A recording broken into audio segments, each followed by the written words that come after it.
This is Rafique Louison, and you are tuned in to Nothing But That Sports Talk. Okay,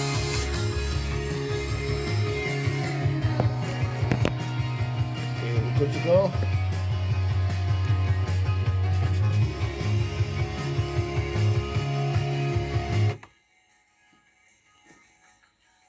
Okay, turn the mic over there.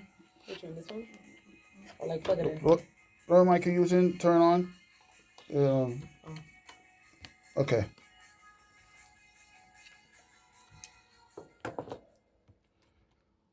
Oh, yeah, we are back here at WSJU Radio with Rafique Louison, and I got a special guest coming in to you from WSJU Radio live at St. John's University in Jamaica, Queens. She's literally has a lot of familiarity with Jamaica, Queens, and she also has a little dope interviews and collaborations. Rayne Reports, welcome aboard. Hi. How are you? Thank you for having me. Yeah, no problem. I mean, I'm seeing you doing interviews at LIRR Jamaica, Queens. I'm seeing you do interviews really all parts of New York. So, yeah, let's just get into how you got your career started off the ground. I feel like I've always been a speaker. I've always been somebody who talks. And that's really what my page came from. And I feel like some people find me doing what I'm doing and they're just like, oh, wow, like, she's getting all these interviews, she's doing this and blah, blah, blah. And I'd like to quote, I think it's Shirley Chisholm who said this. But the quote is, if they don't give you a seat at the table, bring a folding chair.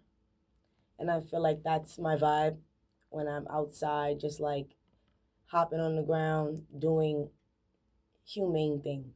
That's pretty much what I'm doing on my Rayne Reports. I'm just going around showing love through the culture.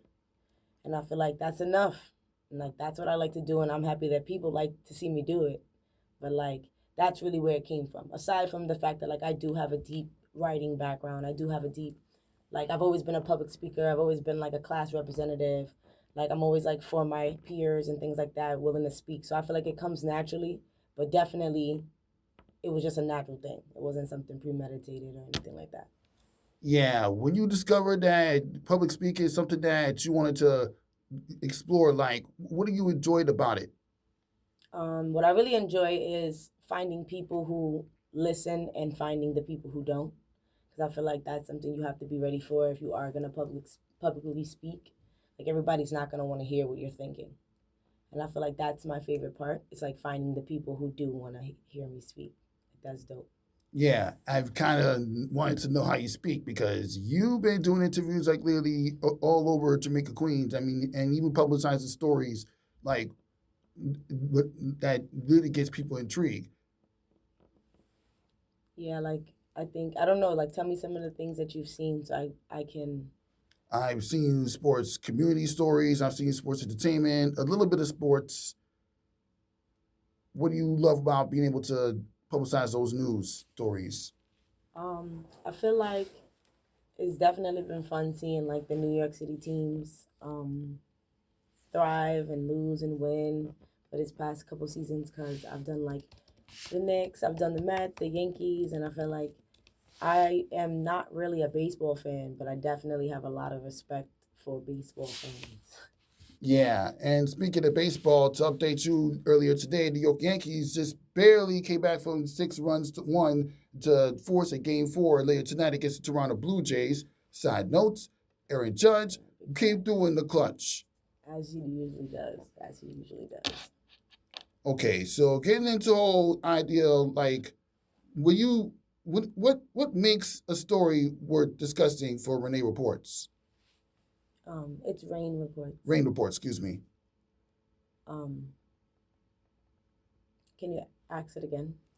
Like, what do you think makes a story from your perspective? I feel like a story has a message. So I feel like anytime I feel like a message needs to be said, that's usually what I'm shooting for. And I feel like normally those messages also motivate. Nice. What is your biggest motivation in journalism? My biggest motivation is positivity. Like if I can find a light in it, I definitely want to shine my light on it. Mm, definitely like shining light on it indeed. Okay. Yeah. Looking back at your career from Rayne Reports, I mean, what are some of the most top stories that you've done for your platform that you really enjoyed the most? Anytime I collaborate with someone and that collaboration turns into like a long term friendship, those are my favorite ones. So like my girl Samira, my girl Cindy, Kyle, um, wow, like Pips. There's a lot of people that I met just for coming outside. It's like I just was outside and I happened to bump into you or your art piece and I did a piece on your art piece and you said, hey, that's my art piece and now me and you link. I feel like for me, those are like my favorite connections. Like if I can like build something long term and real off of me kind of like, for lack of a better term, being delusional and going outside talking to myself. Because that's really how it started for me. It was like I was just going outside with my 30 views. All right, cool. We got 80 followers. We outside. That was me on January 1st. So it's like to be at 25K and it's October. I'm thankful. I'm grateful. And like I also know that it was something that needed to be done. So like that's currently my motivation. I just understand that like it's all right to do it. Yeah. Speaking of collaboration, Kyle, I've seen some of your videos that you collaborate with him a couple of times where he whips out the I'm a Decent Man song. I've seen him perform there at a festival 2 blocks from where I live at in Canarsie Rockaway Parkway, Brooklyn, New York. That's my guy. Yeah. He been dropping some gems. That's my guy. That's my guy. He definitely, and he has a project coming out this Friday, October 10th. So I definitely want you guys to tune into that. I definitely also am his manager now. So it's been very dope, like managing him and his time and like just making sure that like he's reaping what he sows in the proper ways. Because like he's given us some positivity. Like people calling this a song of the summer for 2025. And I feel like that's love because it's a positive song. And it's not always a positive song or a positive message that we lift up and say, yo, this person deserves to go worldwide. Usually like that happens for a negative message. So I feel like he deserves his flowers. He deserves them now. You know, like pay his booking fee, send his truck. He's a king. What's up? That's my guy. Yeah, I gotta give respect where it's great respect is due because this is another example of why, even when you're growing up in a rough community, that you can uplift people with positive songs like that, letting people know that you're a decent man for the city of demons. Facts. Facts. Period. I appreciate it because facts. Yeah, I mean, come on, you're literally sending a message out there that uplifts literally everybody in the community, letting people know, like once again, just love the city. Yeah, we love the city regardless, even though sometimes it's hard. You try and go easy, like that's the point. I feel like that's what most people is doing out here. They try to draw a different narrative of us. So I feel like it's good energy. Yeah, let's get the energy in with a little bit. And obviously, most recently, you had a chance to attend CultureCon this past weekend, and Yes. yeah, CultureCon, yeah, that literally brought together a lot of incredible voices, not just in Yeah. sports entertainment, but community activism, entertainment, Actors, there's so many people. singers. There was so many people there, and obviously, even though there was a little bit of confusion between certain media publications that couldn't get the interviews that they rightfully deserve. Oh, really? From I what didn't I'm hear told, about that. that's what I was told from a friend. I'm going to keep her anonymous. But why don't you describe your experience covering CultureCon this year? It was my first time attending as a VIP guest. I went and I bought those tickets specifically so I could enjoy the maximum amount. I knew that I wanted to save time. So I spent the money for the tickets in terms of like you don't have to wait online when you come in, you have the VIP access, you get certain wristbands, you get certain amenities. I feel like day one I loved it so much. Like I had a blast. Day two was my actual birthday. So I didn't stay the full day. Happy belated. Thank you so much. I appreciate that. So with that being said, that was the only really like I feel like thing that I missed out. Other than that, I gotta give them their props. Like CultureCon is different. Like I went last year for about an hour because somebody graciously got me in after I went to work.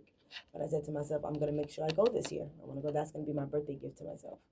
And I went to celebrate myself. I didn't go with the intention of doing what I think every creative young black artist should be doing. If they are serious about their craft, you must go to CultureCon. You must go there. You must show your face. And I feel like I I had to grow into a person who went there to celebrate myself because I'm past the mark in my artistry and my creativity of really going to CultureCon, and that's what I felt when I was there. So I pray and I hope that all young black creatives get out there and get there sooner than I did, because I feel like, like that's like it definitely gives like 18 to 35 being there, but like wow, if you're the 18 to 25 there, you're ahead. Like get in there, like go ahead. Like people were in there calling me a baby, and like I felt like thank you guys, but I feel behind, and like nobody's really behind because we're all on our own path. But I feel like it was definitely a needed experience, and I was thankful to be there. I celebrated myself, but I definitely thought about wow, like what if I came here 6 years sooner? What if I came here 4 years sooner? Because like there's a lot of light there, there's a lot of love there, a lot of things to learn there. Like I was so inspired by just walking through the spot. Like like we need that. We need that type of representation on that grand scale. So I'm happy that like the culture got that. I'm happy creatives have that because that's very important. Yeah, and shout out to all my black creatives that actually went out there to cover some sport, to cover some entertainment stories and sports stories, and there were some sports media professionals that were there too Yeah, this for past sure. weekend, like Ashley Nicole Moss and Cam Newton, who's literally promoting the upcoming 106 and Sports show, which was supposed to be like the new version of 106 in Park, but let's see how it goes. Yeah, I think in general, like we need new ideas. So new shows coming out is a good thing. We take the old vibe, but it gotta be a new show. Yeah, and actually, seeing the Rayne Reports platform, we're not just about publicizing some of the best news topics, but you're also advertising events are up and coming. How was it like being able to use your voice to promote any upcoming events within the New York community? It's dope. I feel like I'm also just coming to terms with my reach because like I'm going outside now to have a drink in certain places and people like, what's the weather? Like and like I'm realizing that like so many more people are seeing me than are even saying things. So I feel like now that I know, it feels really, really dope because I'm gonna promote the events that I really do think that like we need as a community positively, things that I know that will be safe, things that I know will have security, things that I know will be affordable for the community. Like I feel like that's what I'm willing to talk about because one thing I really am is like for the people in the sense of like I ain't on no I'm not on no like privileged shit and I'm not on no closed minded shit. And I feel like excuse my language, but like I feel like it's important to have people in the limelight remembering that we're human beings. So like for anything, when I say the people, I mean human beings. Mm-hmm. Yeah, definitely. Like as long as you continue doing your platform, like what are you? So what's some goals that you want to accomplish that you feel that you haven't accomplished yet as a independent journalist with your own platform? Um, Definitely would like to quit the 3 bartending jobs that I have because they're cutting into my time with my Rayne Reports at this point. Like I remember joking around this time last year. I was like, I got a new job. I'm the weather girl. And it's like, oh shit, I really have another job and I have this job and now I'm managing Kyle and like the two jobs I love the most is my Rain Reports and Kyle. And Mm. right now, if I'm being real with you, I don't really make money from either because I've never really charged for an interview on my Rain Reports. I don't charge. If anything, you see me running around the city, I'm giving the creatives money. I'm buying their art. I'm supporting them. And that's a different story, but there's a reason why I do that. But with that being said, I my goal is to quit my 3 bartending jobs. Like this was my last summer bartending. I know that. And the way I'm gonna feel that goal is by branding myself and like I'm working on that. I have my consultation calls now. If you want me to promote your clothing brand, I have like a site now where you can click a link to book a call to schedule our content plan. And that's what I charge for. I charge for the time that it takes to make the plan. I'm gonna give you a reel. I will promote your stuff. We'll do a collaboration post. And on that 30-minute call, we plan out how we do it. And for certain things it costs a certain price, but it's all affordable. I'm not charging $500 for an interview. I'm charging like $100, and I feel like eventually those will help me free myself from my 9 to 5. And like that's what I'd rather be doing with my time anyway. And it's a new job. It's still me working, and I feel like it's more meaningful work. Listen, for those of you that don't know, I've had my own platform, nothing but that sports talk, and I didn't really have no 9 to 5. So when I don't have a 9 to 5 or any stressful job, I commit solely to nothing but that sports talk, because that's how I'm not just somebody that interview people for the sake of interviewing. I cover events, trying to put my voice out there to have the same sports conversations that I have on the radio and in the podcast to actually discuss the sports with the athletes that are playing the game. It don't matter what level of basketball that you're playing. All that matters is we get to talk basketball. Exactly. We get to talk football. We get to talk so many different categories. I literally wasted years and years and years trying to build nothing but a sports talk after I graduated my master's degree. Wow. So, yeah, it's like it's a journey, but at the same time, you need at some point life reminds you that financial stability is the reason that you keep going. And I've had some financial side hustles that I'm not going to say on the air, but yeah, at the same time, being a journalist is all about growth, development, and networking. And that's what you're doing with Kyle. That's what you're doing at CultureCon. Yeah. You're doing a lot of networking, at least a lot of collaborations. You never know. Yeah. So like I'm definitely looking for that financial freedom, but also just like freedom to create is really what I want. Like I just want to be able to use my brain as much as I need to. Like I have a lot of things that I need to be doing that I can't do if I'm clocked into a 9 to 5. So. Yeah. For those who just tuned in, you're listening to WSJU Radio by Rafique, Louison. I have Rayne Reports coming on the show. But yeah. What are some of the name some of your favorite hip hop and R&B artists that you listened to growing up? It could be for the 90s, 2000s, current, any. Of course. I love Pac. I love Left Eye from TLC. Love TLC. We love her. I have a very strong admiration for Whitney Houston and Mariah Carey's, not only her voice but her pen. Mariah Carey's very, very talented lyrically, and I come from an era. I'm a late '90s baby, so when I was in high school, the times were changing. Like T-Pain had already came out, like we already got auto-tune, buy you a drink. So I loved Young Money. Like I love me some Lil Wayne. I love me some Drake. I love me some Nicki. Like I love them growing up. Like OD. Like they're a big reason. I don't know if you know because you invited me on the show as a journalist, and I appreciate that. But like what got me into speaking was that I'm a rapper and an artist first. I did that for 15 years, and like those people that I mentioned, all of those people are reasons I rap. Like all of them. Like I have a page called Reasons I Rap, and like I pick a song and I give you the reason and like how they relate, and like it be people like them who like really inspire you to make music, because like those are the legends of our time. Like and legends inspire people to do things and to move forward from there. Well, when you had your rap career, what are some of the what are some tidbits that you enjoyed being a rapper and being able to give your voice to the music industry? I think that my favorite thing was like performing. Like I used to love performing and like getting the crowd engaged, or like dropping something and people just understanding it and like, oh, like that's a bar, or like, oh, I felt with you on that song, or I needed to hear that song and things like that. Or I listened to that in the morning, or like that's my son's favorite song. Like things like that used to keep me going. Like, wow, like your son is listening to that? Your 3-year-old son listening to Fever? That's lit. That's what's up. So like things like that always make me happy. Yeah. I mean, I've had a lot. I mean, when I was younger, I used to listen to a lot of hip hop and R&B music, and I even turned my school to a glorified cafeteria. But that's a different story. But that's besides the point. Rapping really uplifts people. When it's not too much of the negativity that they rap about, it can actually uplift you. Like look at Eminem. He spit bars. OD. I love me some Eminem. 50 Cent, yeah, he's talented. LL Cool J, do I need to say more? Not really.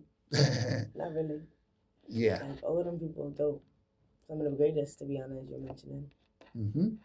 Name 2 songs that you've done that you enjoy performing the most, and the whole backstory behind those songs. Um, I have this song called "Loco Baby" that I really like to perform, and I have this other song called "Words Too Deep" that I like to perform. And both of them, I like to perform them because the chorus are like, let's vibe out and bop this, I like this vibes. But the verses are like, did you hear her? Because she's that ass. Mm. And like, those are like my favorite kind of songs where like, I give you like a nice little chorus, but like, I said some crazy shit in the verses. I like to storytell, and like in those songs, it's really just me talking about how I'm done talking. Mm. And like, I said that for a minute. So like, ironically, it's funny how I stopped making music. Because like I really am done putting out my feelings in that way, you know? Because that's what music is for some people. It's like therapeutic. And I feel like my music was therapy to me for a long time. Yeah. Why do you feel that making music, especially rap, is therapy for you?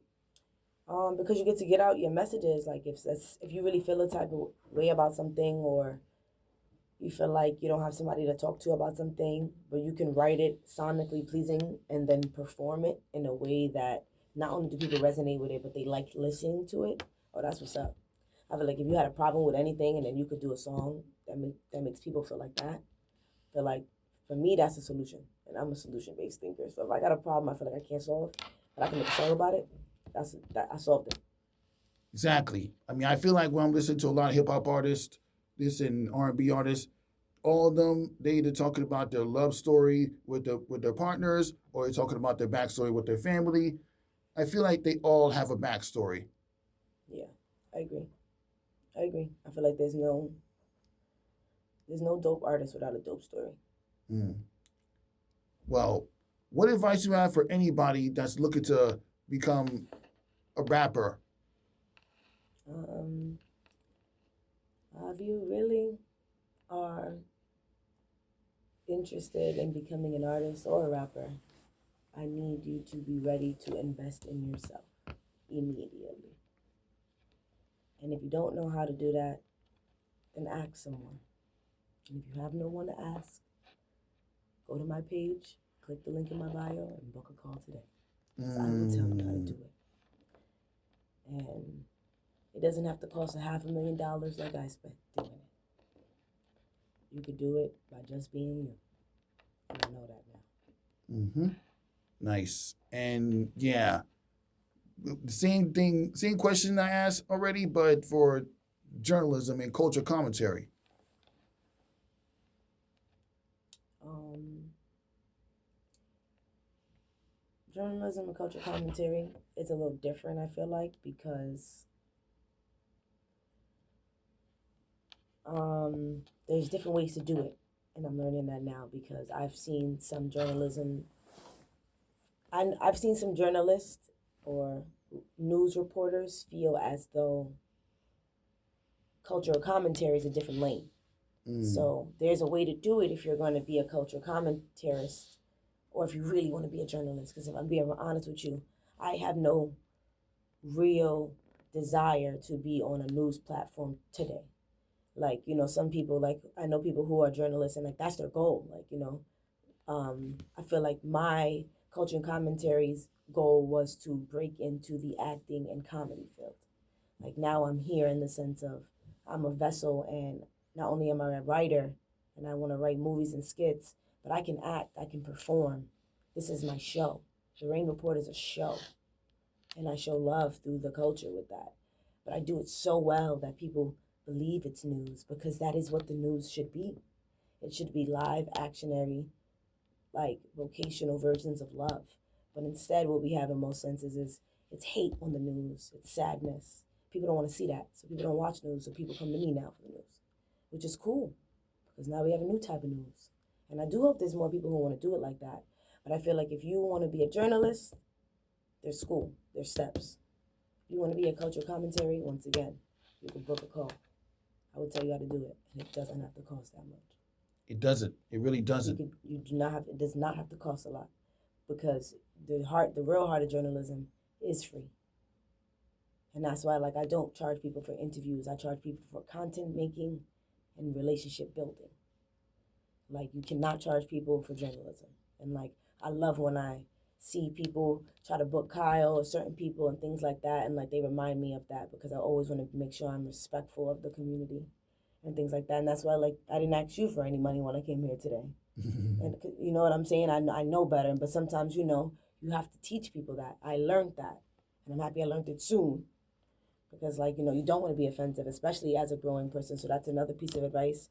If you want to be an artist, or if you want to be a cultural commentator, or if you want to be a journalism, if you want to be anybody successful, remember to be educated and remember to respect the new rooms you're walking into and the people who are already there. Don't forget that. Exactly. You can't forget that because the development of journalism is something that you learn.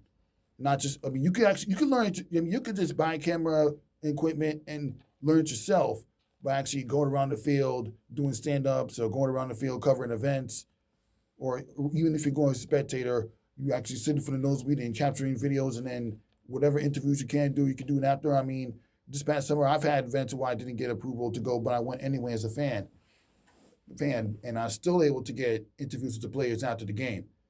So it's just something that you can get around whatever restrictions whatever you don't have full control over. You can try to get around it by creating content anyway. Yeah, facts. And, like, that's just the era we're in. Like, you know, back in the day, we used to have scrapbooks, pictures. That has turned into videos. You know, like, we're just style pocking our history in a different way now. And, like, in some ways, it's strenuous because, like, it's so much content. But I'm sure that it can also do just as much help as we think it can hurt if we use it for the right methods. Like making the right kind of content for the future. Exactly. I mean, I can name some examples right now. I mean, you have a certain Chicago Sky player named Angel Reese. She played basketball in WNBA, a national champion. Mm-hmm. She has her own podcast, Unapologetic, where she really gives her voice and do many outstanding interviews and connects with people. And then I got a friend named Ashanti P. She has a podcast at iHeartRadio with Connecticut basketball star AZ Fudd for the round and find out. Oh wow! Yeah, Cool. I'm just saying. I'm bringing those names up because those examples of how they use their voice to uplift you, and all that started after doing journalism from the ground up. Literally, all that started. Now, one last thing before I let you go. What is your next step? We talked about it a little bit with the goal, with how I want to, you know, quit my jobs. But the way I'm going to do it is by working harder. And I'm going to work harder because I am going to go to real estate school soon. I'm finishing up personal training school. And those are like two things where, like, you know, passive income will come. Because I plan on helping a lot of people get fit in a humane way, in a way that doesn't stress you out, where you feel like you can't eat this and you can't do that. Because I feel like there's a trick to being fit, and I feel like I'm doing it now because I haven't been to the gym for months, but I feel my strongest and I feel like my best in that sense. I am working on branding all of my Rayne Reports, Najee Rayne merchandise. So I can, like, have fun stuff for you guys to wear to support me too, because I know I'm always modeling other people's stuff. So I'm excited to, like, have you guys model mine because it's gonna be my turn. And you know, like, working with artists, because a lot of artists are hitting me up, asking me about management, like if I'm managing more artists. But I told them I don't have the time to do that, but I can get you, if you book me for a consultation call, I can set you up on a monthly plan and we can talk on a weekly basis and we can make it happen. But, like, managing another artist, I try to show up to everything Kyle does. Everything. He tells me he got something, I'm giving up my shift at work. So it's like, I definitely know I can't offer what I offer to Kyle to another artist right now. But I don't think that every artist needs what I'm giving Kyle, because you have to be on a certain level to have what Kyle has. So I feel like, in the sense of somebody who's investing that much into you, time and money-wise, I feel like Kyle is a big investment for me right now, because keeping him safe is like keeping, like, we have, like, a very positive light in New York City right now. And, like, we must, I know that deserves protection. So like I don't see how anybody could ever think that I'm around him to do anything but by right by him. Like he's too pure. Like he better have some good people around him. So I'm out here just looking for the best for him. Literally, I feel like as a manager, that's what you need. As an artist, that's what you need in a manager. So I'm saying I can't offer that to artists right now, but I know that I can give you advice on how to find it, and I can give you advice on what to do to keep yourself safe on the way there, and how to grow on the way there. Because that's really what people want. They really want a manager because they feel like that means something for them at that stage of as an artist. And like y'all have to do that together. Like me and Kyle found each other. I didn't even know I could do management, but it makes sense because I'm not an artist anymore. So it's like, yeah, I can do management, and it's like it's exciting to do that with somebody I call a friend. So it's dope. It's dope. Yeah, exactly. And you know what? If you had the opportunity to do a song with Kyle, would you do it? You can find out the answer to that on Friday, October 10th, when his project comes out. Oh, okay. You know? Well, looking forward to that. Really looking forward to that. So yeah, like one thing about me is I don't charge people from Queens for features. And if you're from New York City, you get half the price. I will always do features for artists. I feel like that's collaboration, and Rayne Report can collaborate in that way. But like me as a artist who's like dropping music and releasing songs, nah, I'm not doing that anymore. You know, but like I'll always rap, I'll always sing, and like for my friends, what you call is, he needed a chorus sing. Your album about to come in 10 days. Yeah, let's do it. I got you. With all I had to do was sing his song, and that was the first time I ever sung. Kyle's the first person I ever sung something for that I didn't write myself. Like every time you hear me spit, anytime you hear a song by me, know that I wrote it. The verse, the chorus, everything, the outro, the intro. But I gave Kyle that trust, same way he trusts me. And I think y'all gotta like the song. It's good vibes. Yeah, can't wait to hear it. And well, this is Rafique Louison with WSJU Radio alongside Rayne Reports, excuse me. I'm sorry. It looks like Renee. You're fine. Yeah. Thank you for stopping by once again. I really appreciate your time in coming down to drop some gems and giving insights on the backstory behind creating your platform and uplifting people from many different perspectives and many different careers, whether you're doing journalism or music or a combination of the two. It's uplifting. Thank you. I appreciate that. All right. This is Rafique with WSJU Radio. We'll see you next time. Goodbye. Thank you. That was fun. Yeah.